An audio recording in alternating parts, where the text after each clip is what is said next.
Hello and welcome to the Recipients podcast series. I have the enormous pleasure today of speaking with Natalia Stawyskyj, who is the recipient in the Arts Award. The Arts Award is for advancing the status of disabled people through artistic expression. I'll tell you a little bit about Natalia. Natalia is a filmmaker and founder of Two Shoes Films, known for the Screen New South Wales funded film All Silent Dogs.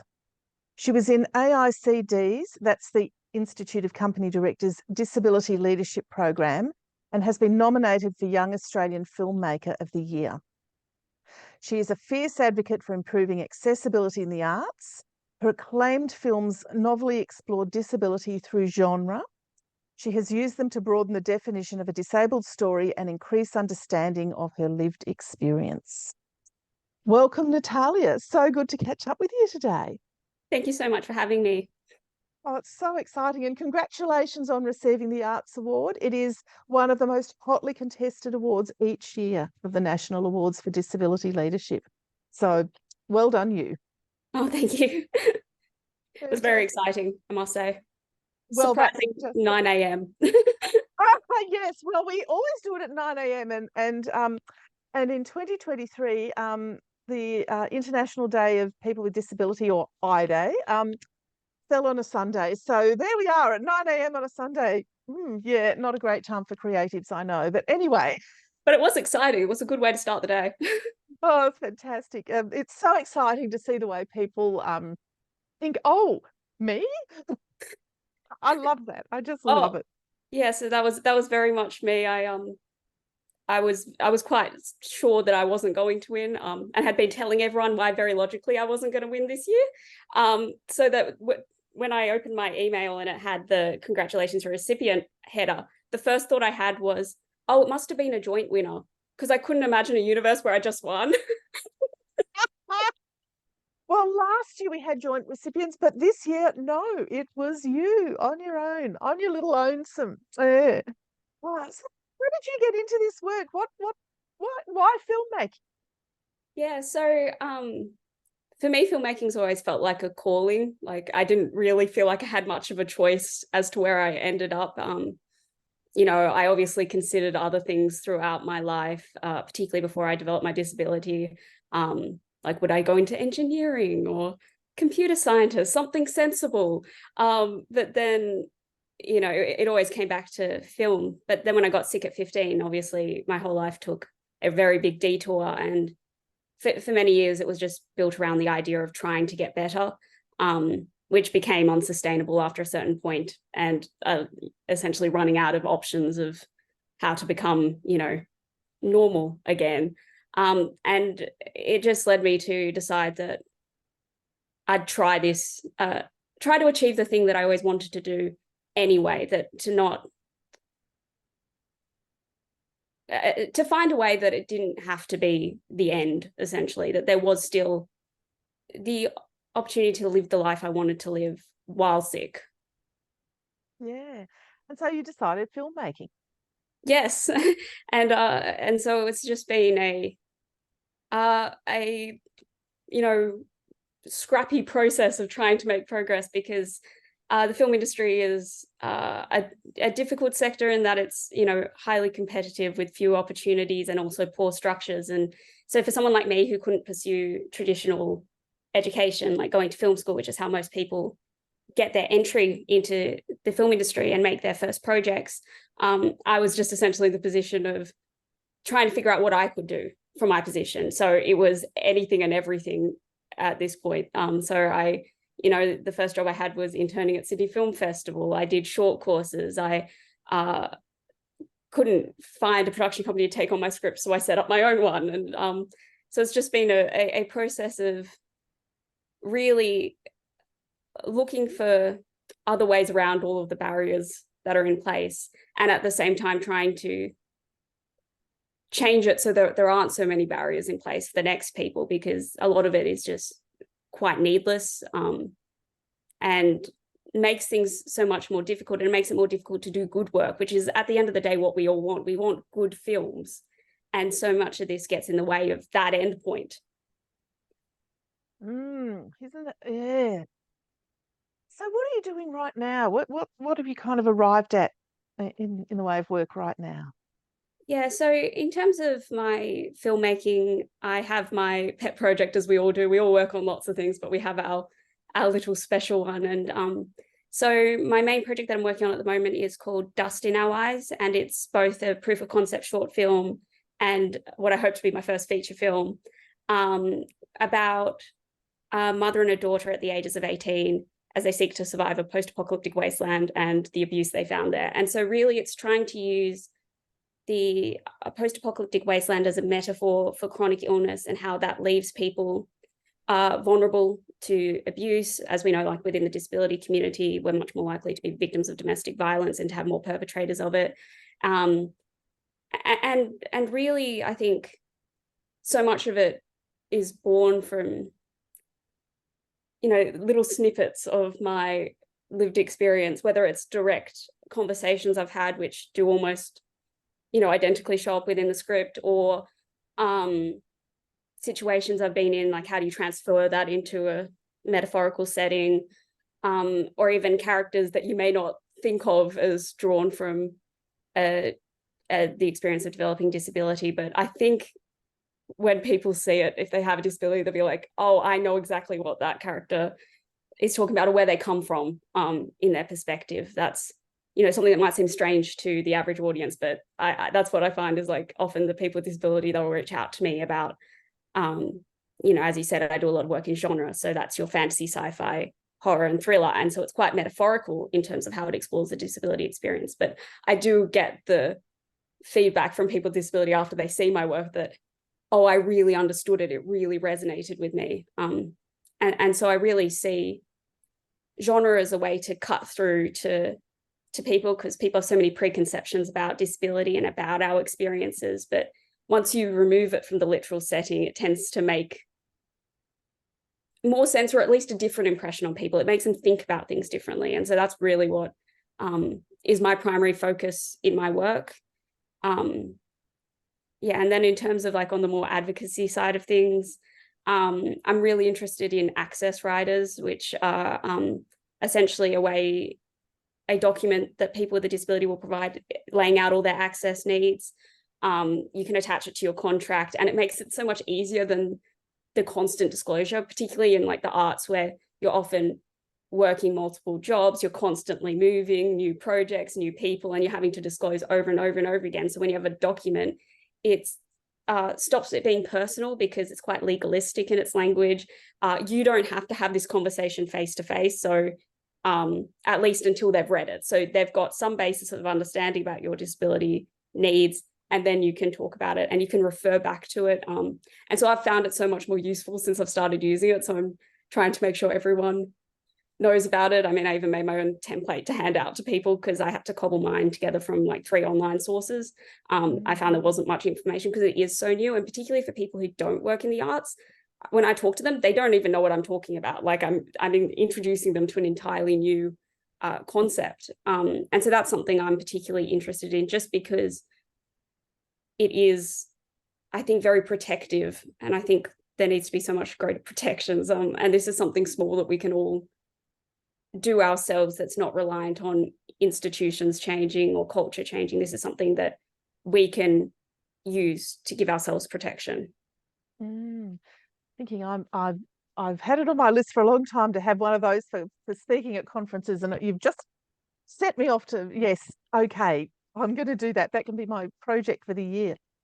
So how important do you think that representation is? You know, the creative arts is very much the space of people working from their own lives and portraying what they see and how they interpret the world. And we know over history, you know, there's been disabled artists, there's people, you know, but and it's sort of in their work, it's present, but only if you know it's there, sort of thing. But how important do you think it is for that representation, for us to be able to see ourselves on the screen, and for that to just be a part of the story, to be a an element of overall life rather than it particularly being maybe a film about disabled people, that it's simply present in the space. Where have you traveled in that journey, and how important do you think it is for that to be happening? I mean, that is so hugely important. I mean, on All Silent Dogs, the project you mentioned, the mother of the character is blind, and there's nothing blind about the character except for the fact she is blind. Her role within the story is to be the character's mother, and I think it's so important that we just have these like incidental representations of disability, like the way you interact with people with disability in life, that they can just be the accountant or the barista at the coffee shop. And I think so much of this goes to how we approach casting. I think we do need a lot more open casting, but also a consciousness about statistical representation within our casts. So people with disability are about 18% of the Australian population, if I remember. And so it should be 18% of your cast. Now, it doesn't have to be a disabled character in the overt sense where their whole story is about overcoming discrimination or whatever pity narrative you want to place on the story. But like something like Safe Home, the SBS series they had, which was about domestic violence, they had a character who was a wheelchair user. He just worked at the office. He had a decent sized role in that he was in multiple episodes, but he was just a part of the fabric of that world that they created.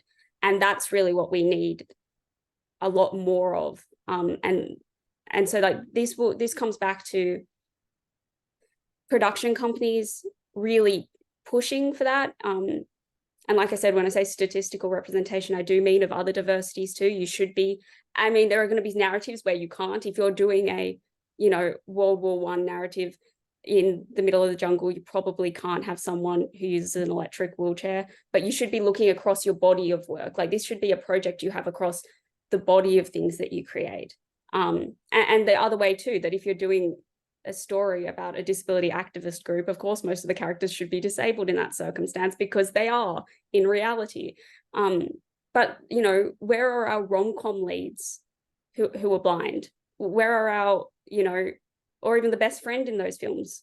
Why couldn't they be deaf? Why couldn't that be just a part of the story? And then at the same time, there is the other issue of how do we make sure that disabled key creatives, so your writer, directors, producers, are getting the opportunities to tell whatever stories they want, whether that's about disability or not, because at the moment there is still such a push for, if they're going to have people with disability there, it has to be a specific kind of disability narrative. So that's your pity narrative or your inspirational narrative.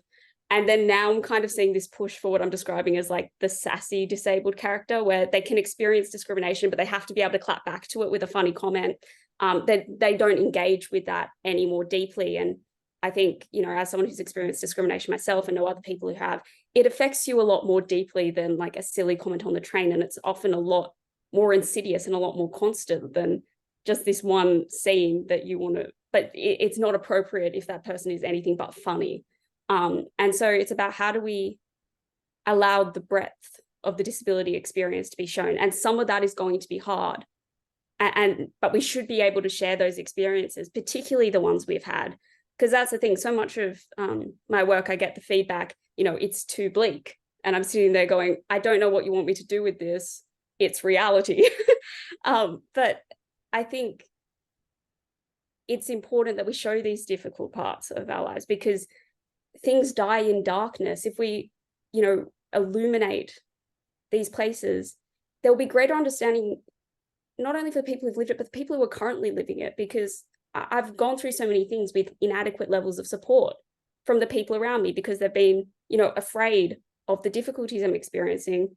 And so they run away from it. But if they had an understanding before this event occurred, they could be there for the people. And so like, I think so much of my life is based around the idea of like, I want better things for the next people coming along. Mm.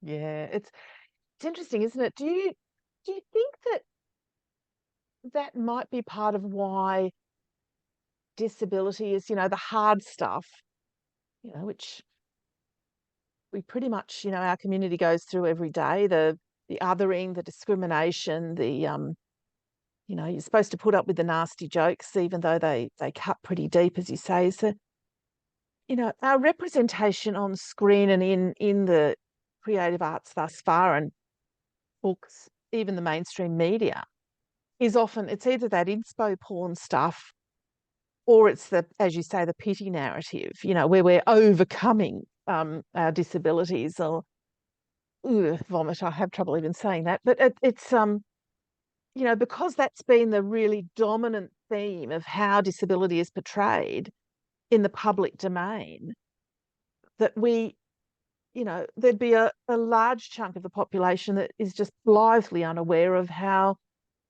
really hard disability can be on a day-to-day basis. Well, that's the thing, is that even when I, talk in the film sector with people, trying to get change to improve, a program or something, they're often unaware of how difficult our experiences are even within their own sector, like just in terms of related to, how disability interacts with filmmaking. And it's for so many reasons, but it's that the voice is unheard. And so why is the voice unheard? Well, because we are so disadvantaged, we're not even in the room to share it a lot of the time. And so then when you ripple that out to a greater society where we're just not seeing the disability experience represented either in art or, public office very much, there's just such a lack of understanding. And I think if you spend a lot of time in the disability community, as I do, I often forget how much people don't know. It's kind of surprising when I, then meet someone, I'm like, oh, we're going back to the basics of the explanation. And I think this is where the filmmaking is so powerful, and same with other art forms, your literature, performance art, plays, everything. It's that it has such an influence on culture. And I think there's such a responsibility there, because I think the things we make are reflective of the people we value and the stories we value. And I think we need to show on a large scale that we care about reflecting the disability experience as it is, whether that is difficult for the general public or not, because that's the only way we're going to make progress. It has to start with, truth telling. And I, as you mentioned, I've engaged with corporate governance quite a bit, and they always talk about everything comes from culture. The culture defines acceptable political discourse, which defines laws. So if we go to what defines the culture, in a lot of ways, it comes from art. That is where we start with all of this. And so we, as a sector, we have to start looking at it as a responsibility, not just to entertain the audience, not just to provide them with escapism, but to provide a better future in whatever way that occurs, not just like a vision of a better future, but the building blocks that will allow us to get there. Yeah. Oh. So how do you think receiving this particular award, the National Award for Disability Leadership, will make a difference to your work? What's it going to do? I think my hope is that it'll make things a bit easier for me in terms of pushing for change, because I think it is something that it is that like stamp of approval. People will take my words a little bit more seriously now, which is, I think, a welcome help. And then at the same time, I think because it is also partly tied to my artistic direction, it's very encouraging. Trying to do something different in terms of disability storytelling is not something that's always been widely understood or accepted. It's really only been in the past couple of months that people have started to turn around and express to me how excited they are by the work I'm doing, but I've been trying to do it for years. And that's still, I still need that to lead to the next work, particularly the big work, the feature film. And so I think, particularly when we start talking to funding bodies and investors, to be able to say, her work is good, but it's also important, and it has been seen as that, I think is going to be very useful for me. Yeah, yes. Here's hoping. And yes. so So what's next? I mean, you're talking about the feature film. Is that the next thing, or what other projects have you got on the boil? Yeah, so that is really my main focus. It's a bit of a behemoth. I also call it my problem child or my magnum opus. It's one of those things that if I can do it right, it'll be very exciting. So that has been my primary focus for a while, and it's really something I'm hoping to press forward with next year with the proof of concept short film. So that's a 10-page script, so a 10-minute short film that I'm really hoping to get together enough money for to make next year, and then hopefully be able to share it with people in 2025. And then beyond that, it's the film industry. You're always looking for the next opportunity. I'm really hoping to be able to break into long form, and not just necessarily my own work, which would be my feature film, that's long form, but also long form television. But I'd really love the opportunity to join a writer's room, and that is something I have been looking for lately. And I think, as we've said, that doesn't necessarily have to be a disability project. I'd like the opportunity to be considered a writer first, because that's all anyone else has to be first. But often there's that framing. Well, I don't know if it's necessarily framing, but I think there's an idea that the only reason you'd make space for access needs is on a disability project, particularly something that's quite, encumbering like mine. Like they're not. They do require some changes to traditional processes. It's not like you can just pick a building with a ramp and then I can just be there all day. I do need different working times and things like that. And they are definitely manageable within schedules. And you do see them, given to other people for reasons outside of disability. So there isn't a good reason that it doesn't occur. But I would like that to change. That's really something that I'm pursuing, and an opportunity I've been looking for. It's something we often talk about at the Disability Leadership Institute, is this sort of, it's one of those weird assumptions of the broader community that, disabled people are only interested in disability. Yeah. When in fact, we're not. As you say, we could be accountants or marine biologists or anything, but, our work is broad. Yeah. It's a part of my life, and it's a big part of my life, and it's an influence. It's a huge influence on my creative voice in terms of what I have to say, because it's my life. It's the one I have lived. It's the one I can express. At the same time, my interest in genre is not just because of how I can use it to talk about disability. It's because I grew up reading fantasy and sci-fi books all the time. Before I was sick, I used to go horse riding, and I played basketball, and I snowboarded, and I could talk about all of these things in my work. I went to high school. I went to primary school. I have a family. Like, all of these things are other things in my life that, yes, they do interact with my disability, particularly things that I can no longer do now. But that doesn't mean I can only talk about disability, because we live such rich lives of which this is one aspect. I'm also a woman. I am a human. I am short. I have a whole lot of other things going on. I love music. But those things seem to be completely overridden by one event that happened to me when I was 15. I often joke that it's the transition from being a person to being a problem, developing a disability. Yes. But I've often felt that I'm seen as like a problem first, and then a filmmaker, and then anything else after that. But there's so much, more to me, and it's such a shame to have to say that your life, must be defined, by this one aspect of us or one event in our life, which for a lot of people was also hard. Like, to have your whole life be defined by the most difficult experience you've had. If you frame it like that, it almost seems cruel. There's a point, actually. Yes, I'll be thinking over that one for days. Absolutely. Yes. Oh, goodness. There's a nice thorny question we always like to ask here before we finish off talking with people, and that is, who is a leader you admire and why?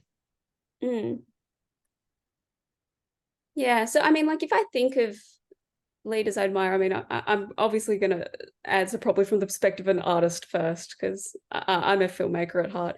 But I think, I mean, the two people I'm really drawn to is Flannery O'Connor, who was an author. Um, she was incredibly influential on the Southern Gothic literature, literature movement, artistic movement as a whole. Probably the most well known, and she actually had lupus. She passed away in her 30s from it, and I think, you know, as a creative with a chronic illness, it's quite aspirational to think that you can still have that kind of impact through your work, even from the positions we all end up in. And then I think secondly, I really think of like a way of being in the world. And I'm a big fan of the work of Denis Villeneuve. He's a French-Canadian filmmaker. And from as far as I can tell from my distant location in Australia, he operates from such a place of like compassion and empathy. He's quite beloved by his cast and crews, and it's because of you know, they give so much of the film because of how much he gives to them. It's really seems like a leadership as service environment, and yet his work has such a particular creative vision. And often there's this perception that to be a director, if you don't want to just be a journeyman man director who makes conventional things, if you want to impose an artistic vision, you have to be essentially a terrible human being. I mean, you've probably seen recently Bradley Cooper talking about not allowing chairs on his set because he doesn't want people to sit down, or David Lynch doing hundreds of takes of someone putting a laptop down. But it's really an antidote to that he has work that's so specific. Like if you showed me a still from any of his films, I'd be able to pick it out as one of his, even if there are different people that worked on it. But he gets that from a position of kindness, of care. And that's the thing I also, you know, I don't understand why you'd make a film if you don't love the people who also make it, you know?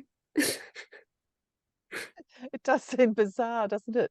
Oh, well, that's a big conversation about ego that can come after that one, Oh, isn't it? yes. Which we might not have time for today. Oh, we have run out of time today. It's been such a joy to speak to you today, Natalia, and thank you so much for making time for us. Congratulations once again on being the Arts Award recipient in the National Awards for Disability Leadership. Thank you very much, Natalia Stawyskyj. Thank you very much for having me. I had a lovely time.